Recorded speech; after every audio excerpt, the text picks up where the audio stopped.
Greetings to you all wherever you are watching me from. It's another day for another critical question. Why blaming the government when we claim that everything that happens is the will of God? Why blaming the government? Why blaming our government? Why blaming the government in Africa and the evil things they are doing when we still claim that everything that happens is the will of God? Why are we now blaming government?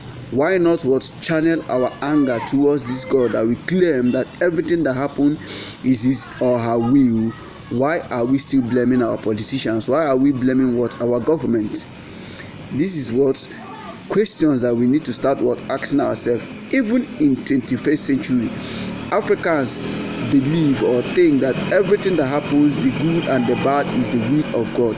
If everything that happens is the will of God, either good or bad, then what is the essence of blaming the politicians? What is the essence of blaming our government of not doing what they ought to do? If it is the will of God, if it is orchestrated by God, if it is God's plan for we Africans that we will have natural resources, yet we cannot use it to create employment opportunities for ourselves, that our pregnant mothers will be dying in the hospital, that we will be having numerous road accidents as a result of bad roads, that we will be having kidnapping cases, that we will be having lot of unemployed graduates, lot of unemployed youths.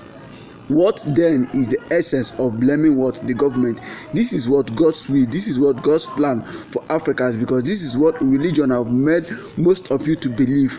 What is the essence of blaming politicians? What is the essence of blaming the government when what they are doing is what God wants them to do? What they are doing is God's plan for we Africans.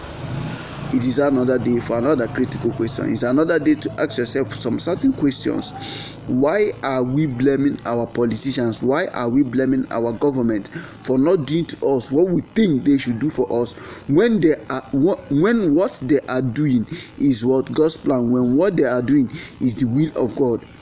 Why not channel your anger towards this religious manipulative belief that you have that whatever that happens is the will of God? Why not channel your anger towards this God? Think or sink. This is a 21st century Africa. It's our time we start thinking for ourselves.